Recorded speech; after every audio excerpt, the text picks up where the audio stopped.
in my domain. Got the whole crowd screaming out our name. It's a blowout, it's a hurricane. It's over before you know it. While you shaking, we're a dynasty in the making. We're the royalty. Now we're breaking down the enemy. Move over for the soldiers. Take a swing, I can take a hit. If we die, it's fine. We live for this. It's all for this. We're gonna stand on top with our hands in the sky. Gonna raise our cup to the stadium lights. For the glory, for the glory. We celebrate with the city tonight. Hear the hometown cheer, it's the ultimate high. For the glory, we do it for the glory.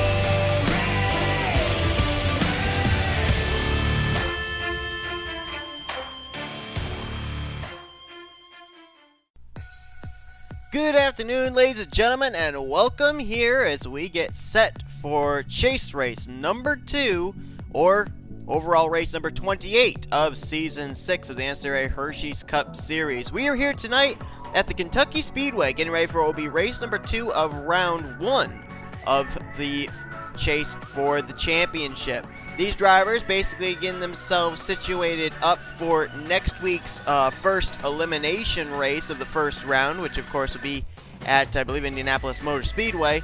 So we'll see what they're going to be able to do here tonight, coming off the heels of a great start to the playoffs. A great race there in the form of Chicagoland, in which we saw a non-chaser go to victory lane. So at this point, none of our 17 playoff drivers are locked into the next round of the playoffs just yet.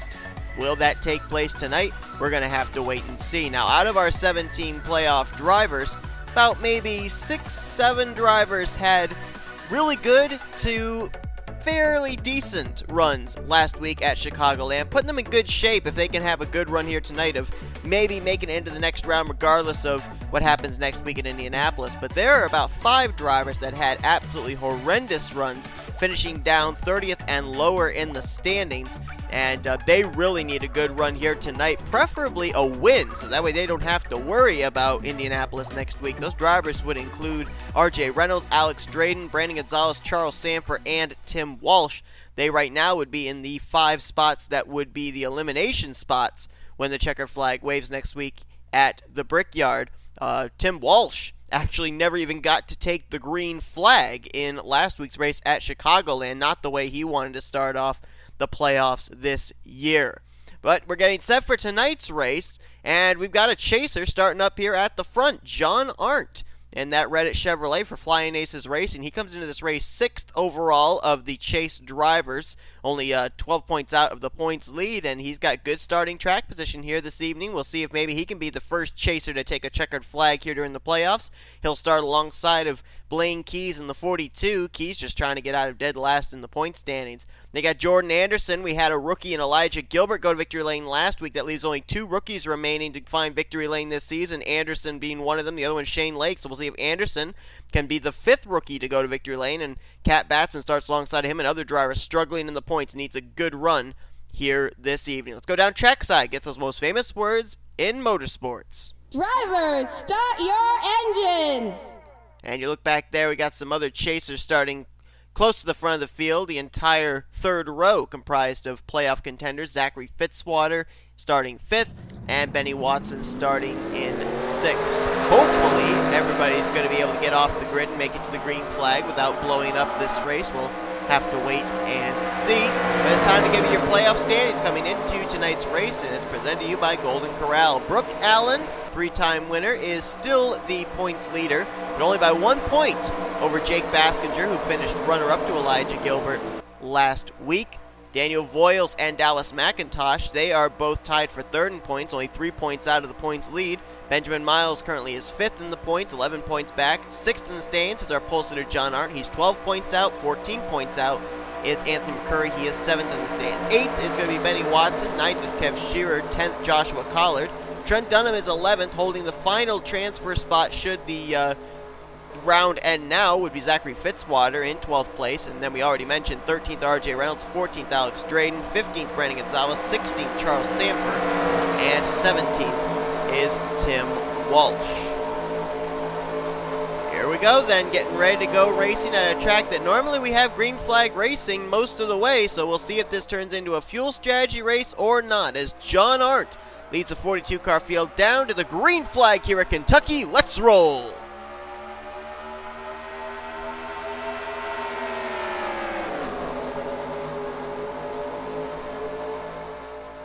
This track, it's like the tale of two turns. Turns 1 and 2, the inside line is the preferred line, but you get to 3 and 4, it's the outside line that gets the better exit coming to the start-finish line. So we'll see drivers doing a lot of side-by-side racing in this one, as J Arndt trying to hold off the rookie Jordan Anderson, and he will do so. He'll lead the first lap, and that's a very valuable bonus point for a chase contender. Now we'll see how hard J Arndt's going to play defense against the 89, who, let's be honest, really doesn't have anything to lose. He's just trying to go out there and get a win. He was the highest running driver without a win during the regular season, and obviously without having the win did not make the playoffs. So Anderson trying to continue on that consistency. As he's side by side with J Arndt, that brings Blaine Keys into the mix, along with another rookie in the form of Benny Watson, looking for his third win of the season. We have never had a rookie go to victory lane 3 times in a season. Most we've had, Benny Watson obviously twice this year, and that tied him with Matt Haas back in, I think it was season 3, when Matt Haas went to victory lane twice as a rookie. It was 1 year before Matt Haas eventually won the Hersheys Cup Series Championship in season 4. Drag race right there. Who got it? Ticker says J Arndt, barely by a splitter. As they are still side by side here, and like I said, you see the inside line gets the advantage for Anderson through 1 and 2, and then J Arndt battles back on the top side through 3 and 4. Now, we've been to Kentucky before here in the Hersheys Cup Series, back from season 1 to season 3, and then for some reason it wasn't on the schedule in seasons 4 and 5. Don't ask me why, I was an idiot.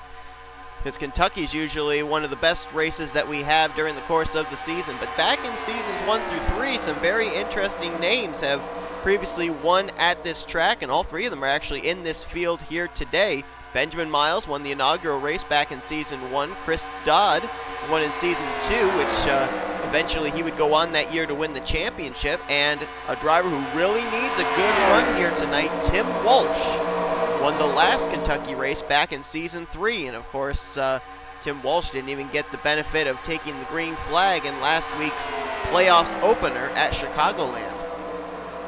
So we'll keep tabs on him, as there's a good battle back there for third place, Kat Batson and Blaine Keys, and then behind them you got a battle between some rookies for the final spot in the top 5. Benny Watson trying to hold off last week's winner J Gilbert, as J Arndt continues to hold the top side, and that will keep the race lead for him, at least for the moment. So if Anderson's going to pass for the lead, he's probably going to have to try it on the high side through 3 and 4, but J Arndt's got a very strong race car when he's up top side, as he continues to hold the top position. J Arndt obviously now would love to be able to keep himself out in front as long as possible and get another bonus point for leading the most laps here today. Anderson's going to try again, this time the inside of 3 and 4. I don't think that's going to get him any advantage. You saw he lost quite a bit of ground. Big reason, I've run Kentucky before, and a big reason for that is when you're up on the top side, you can almost full throttle turns 3 and 4 from the middle to high groove. You just have to lift maybe a little bit during the course of a run to avoid hitting the turn 4 wall. When you're down on the inside, that car wants to snap loose off turn 4, and so you have to lift to be able to kind of keep the car firmly planted underneath you, and as a result, you lose ground to the car that you're the inside of. Jordan Anderson's got a strong piece, though, going to get right back up to the bumper of J Arndt and try and get by him here again. If he's going to try the low side, he's got to do it in 1 and 2, and he's got to have a really good run, and probably, I would say, have to clear J Arndt by the exit of turn 2. Even if he's alongside down the back straightaway, I don't think he's going to have a shot at him. As we are going to go 3 wide. No, we're not. We were going to go 3 wide there down the back straightaway. J Gilbert thought about it, but you saw right there on the entrance of the corner, it looked like the car stepped out on him a little, and he had to lift to avoid sliding up the racetrack. Got some good battling back here just inside the top 10. Dylan Young, who is a two-time winner this season, but didn't make the playoffs. You got Dylan Poteet, former winner this season, who didn't make the playoffs. Cole Baker, a winner from a few weeks ago at DuPois. He's up here along with the 29 of Kyle Keefe. Matter of fact, we had some interesting top stories coming into this race as well from the CJ Racing camp. It was announced that Season 7 of the Hersheys Cup Series will be the final year for former Hersheys Cup Series champion Chris Dodd. He'll be moving to the number 8 next season, but that'll be his last year in Hersheys Cup Series competition. So this was, I believe, the first year that we had a former champion not in the Hersheys Cup Series, that being Matt Haas, who's racing down in the Taxler Truck Series. And it looks like heading into Season 8 of Hersheys Cup, depending on who wins the eventual Season 6 and Season 7 championships, that we could end up having more former champions not taking part anymore in the Hersheys Cup Series. Look at Blaine Keys there. He saw Anderson go way down low, and he sees that Highline's got the momentum. He's going to jump up topside, and so the battle is now on for second between the 89 and the 42. Blaine Keys, we documented a few weeks ago back at M&M Super Speedway that he is now on a 2+ season winless streak. I think it's 2, or is it just 1? Might be just 1. And obviously he's on a winless streak. It's been a long time since he's been to victory lane. Zachary Fitzwater right now is the second highest running playoff driver in the field. He's running right now, well, it's actually in a battle for 5th place with J Gilbert. Fitzwater comes into this one in the most critical spot in the point standings you can be in here in round 1. That would be 12th in the standings. So with where he's running right now, he's putting himself in a very good position heading into Indianapolis next week. Right now, we've only got 3 playoff contenders up inside the top 10. J Arndt leading. Fitzwater right now scored in 5th, and Benny Watson in 7th. Let's see where some of our other playoff contenders are. There's one, Charles Sandfer, one of the 5 drivers right now that's in the danger zone coming into this race. He's following in the tire tracks of teammate Jessica Shelton. Sandfer, I think, right now has scored around the 13th position, so very decent run for him. You go a little bit further back to where you find K Shearer, and then the car that he owns right behind him, 69 of R Reynolds, who comes into this race 13th in points. Points leader Brooke Allen right behind them, along with her teammate Joshua Collard. Collard really dropped in the point standings after last week at Chicagoland. There's Brandon Gonzales right behind them. So we got a few drivers that were struggling after last week's race that are at least up here inside of the top 20. Reynolds, Sandfer, Gonzales, and not too far back from him is another of those drivers, Alex Drayton. Now, one driver we have not seen up here yet that really needed a good run is T Walch. Now it looks like he's trying to make some strides there, kind of pinned down that inside line.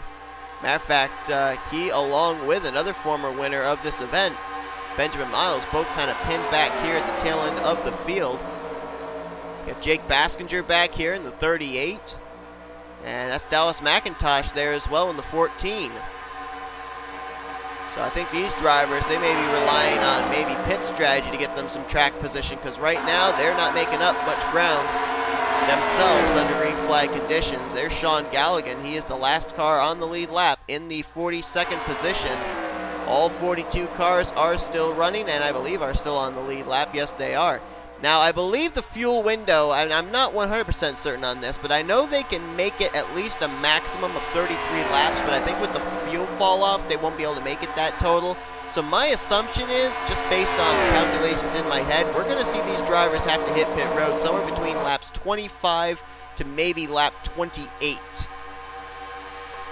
And Kentucky Pit Road is actually one of the more easier tracks, one of the easier pit roads to get onto, but it is a devil of a fight to get off pit road without spinning out. That apron is really slick. We've seen during the course of this season a lot of fuel strategy races, and how more oftentimes than not the driver that comes to pit road as the race leader doesn't necessarily cycle around as the race leader. A A lot of times it really depends on how many cars come to pit road at the same time as the race leader. All single file up here at the front of the field. I think our first double wide battle is back there somewhere around the 16th, 17th position. Now they're going to start to get racy again for third place. Gilbert, Batson, and Fitzwater. Not sure if Blaine Keys is just kind of waiting in the wings there, or waiting for the green flag pit stops, but he's the only driver out of Sega Motorsports that hasn't gone to victory lane yet this season. His two teammates, Dunham and McIntosh, both currently in the playoffs. Sounded like someone scraped the wall there on the back straightaway. I'm not certain. Don't see any sparks though. And we just had a driver swing into the top 10. Charles Sandfer just got around Benny Watson, that I think was for 9th place. Here comes Fitzwater, going to try the inside against Blaine Keys. I almost think now, this far into the run, there is no inside lane. Tires will have warmed up. That right front will definitely be having its temps up to the max.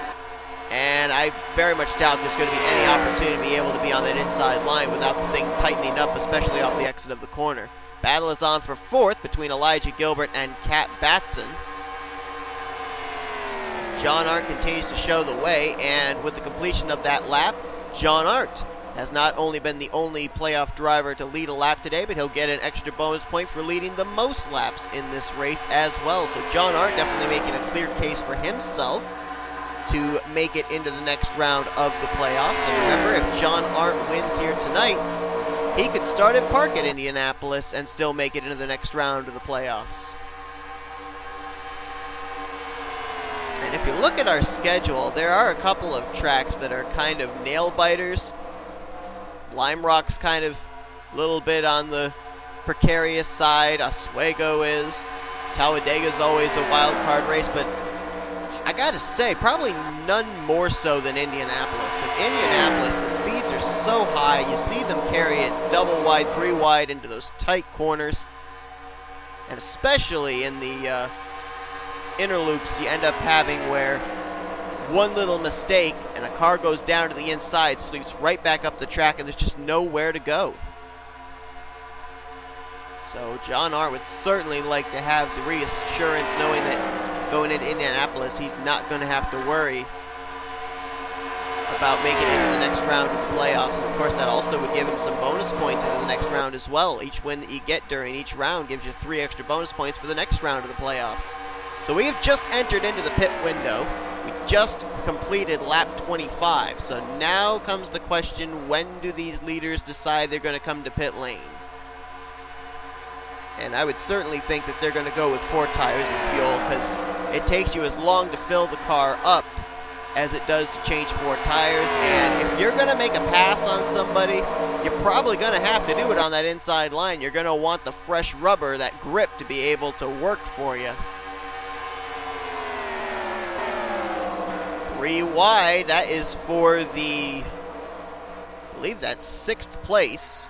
Dylan Poteet, Charles Sandfer. Look at Sandfer way up on the extreme high line of that 3 wide situation. I think he's the one that's making the most ground up as well, doing it. Woo, look out. They're 4 wide, and I think we got a car coming to pit road. I think the 89 just signaled he's coming to pit lane. He is, along with Blaine Keys. No, I'm sorry. 89 did not pit. 42 was the only one to hit pit road out of the leaders. He's actually the only one out of the entire field to hit pit road, so apparently feeling that the early rubber will help him with lap times. We'll see if this works out. Blaine Keys giving up the 2nd position to come to pit road on lap 28, and it looks like J Arndt's coming to pit road this time. Oh, we got trouble! Benny Watson has just spun around, and the caution is out. And this changes up everything. Oh, these guys got to get their pit stops done. I think that the leaders ended up taking the caution, so I think these guys might stay on the lead lap. Joshua Collard, Levi McIntyre, James McCloud, they are all damaged. I thought I also saw some damage on the 61 of Anthony McCrury. We know Watson was involved, so that's at least 3 playoff contenders involved, as McCloud, I'm not sure he can see in that race car. The smoke flooding into the cockpit of his 51. I'm not sure he exactly knows where he's at. Damage on the 08 of L Alvarise. There you saw rear end damage on McCrury. R Reynolds, another playoff contender with damage. And now, here comes everybody else to pit road, being led by last week's winner, J Gilbert. So I think Blaine Keys might have gotten out still on the lead lap. I think also those drivers that came to pit road when that caution flew, I think they might still be on the lead lap as well. Another car back there that looked like he had some damage was the 22 of JT Bryant. But at least 3 playoff contenders with damage that I know of may actually make it 4. R Reynolds, Joshua Collard, Anthony McCrury, maybe also Trent Dunham, but I'm not certain. Now Gilbert, 2 tire stops, so apparently they only needed maybe about half a can of fuel to make it. 2 tire stop for them, but the question is, what about J Arndt and those other guys that came to pit road? Did they cycle around to the front? Yes, they did. J Arndt, J Shelton, Kat Batson, C Dodd, and D Guilbert look like they will be the top 4 when we go back green due to that caution flag with Kat Batson in 5th. So that was a very timely yellow for them, and that's going to really shake things up here at the front of the field. But let's take a look and see what happened to bring out the yellow for the first time here tonight at Kentucky, right in the middle of green flag pit stops. One of the biggest things when you're coming to pit road is communication. I guess the question is, did Benny Watson communicate fully enough that he was coming to pit road, because he just got flat run over by the 89 of Jordan Anderson hard into the wall for Anderson's Camaro, right down into J McCloud, and then the track's just going to start getting blocked up. There's another playoff contender involved, K Shearer. B Allan was in it along with R Reynolds, and then just nobody's going to stop. Everyone just keeps running full speed and come flying into this. Gonzales was in it. Drayton was in it. Anderson's upside down.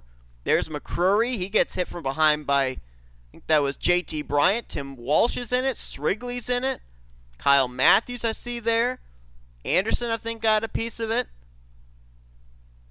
It's just kind of hard to see through all that, who was involved and who wasn't. I can't tell if Trent Dunham down there next to the grass, if he might have gotten a piece of it or not.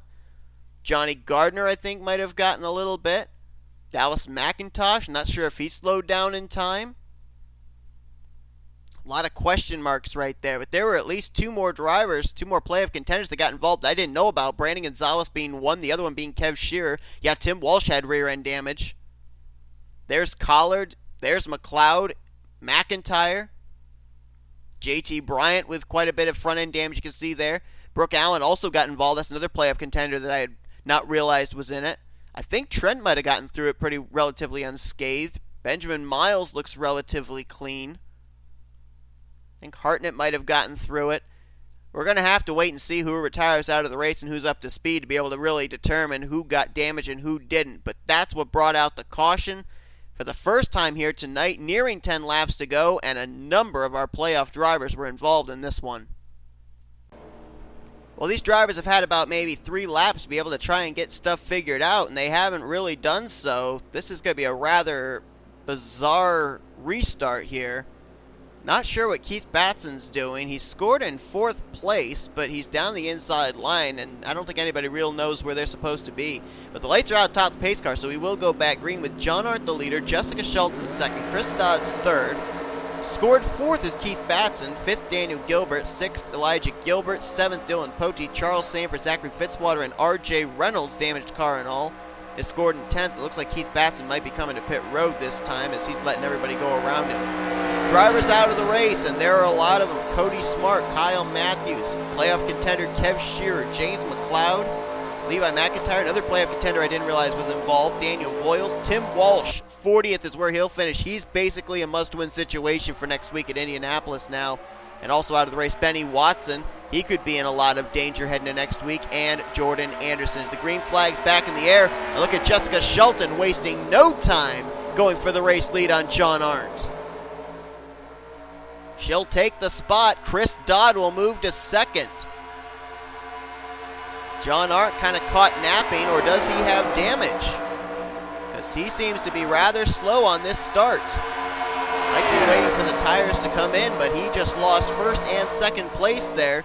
The car that's been dominating this race for the much of this race, actually, for the first 3 quarters, I would say. So now Shelton out in front.